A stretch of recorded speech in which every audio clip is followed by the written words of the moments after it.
আসলে নায়করা all time অনেক জায়গাতে আমরা সিনেমার জগতে খালি মারি দিই, কিন্তু বাস্তব জীবনে আমি খালি মার খাই। ইভেন কত মানুষ ছুটে আসে তাকে এক নজর দেখার জন্য, তাকে রাস্তাঘাটে পেটাবে। What is this? কেন পেটাবে তাকে? বাস্তব জীবনে আমি শুধু মারি খাই, কারণ হলো যেখানে অন্যায় অত্যাচার সেখানে হিরো আলমের আগমন। এই জন্য হিরো আলমের উপর সবাই অল টাইম অ্যাটাক আসে। তাই আমি চেষ্টা করি যে অন্যায় প্রতিবাদ করতে করতে আমার তো জীবনটাও চলে যায় দেখ, কিন্তু আমি পিছু পাওয়া হবো না কোনোদিন। না, সে আসলে রাজনীতির বিষয়ে সে আমার মতামত নেয় না, কারণ সে রাজনীতি তার খুব আপন ছিল। সে কিন্তু রাজনীতিকে একদম আঁকড়ে ধরেছিল। সে মানুষের পাশে সে যখন তখন ছুটে যেত। এই যে লাস্ট যে ছাত্র আন্দোলন, তাকে কিন্তু আমি দমিয়ে রাখতে পারিনি।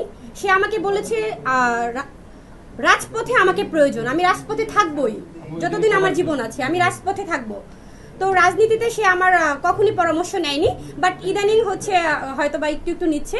আমি বলেছি যে রাজনীতি আসলেই ছেড়ে দেওয়া উচিত, সেও বলেছে হ্যাঁ রাজনীতি আসলেই ছেড়ে দেওয়া উচিত, কারণ রাজনীতিতে এখন ভালো মানুষের স্থান নেই অতটা। আসলে আমার খুবই খারাপ লাগে এই বিষয়টা, যে সে একজন অভিনেতা।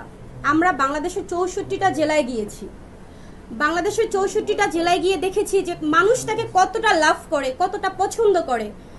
ইভেন কত মানুষ ছুটে আসে তাকে এক নজর দেখার জন্য, তাকে রাস্তাঘাটে পেটাবে। What is this? কেন পেটাবে তাকে? এটা তো জনগণ পেটায় না, তাই না? পেটায় কি অপর দল, বিরোধী দল, তারা হচ্ছে এই শত্রুতামিটা করে। তো সেক্ষেত্রে এই ধরনের রাজনীতি করার আমার মতে তার ঠিক না। সে একজন অভিনেতা। আর এই বাদশাদা কিংয়ে দেখেছেন, দেখবেন তার ফাইটিং। সে হয়তোবা এখন কেউ তাকে মারতে আসলে সে উল্টা মেরে দিতে পারবে হয়তোবা।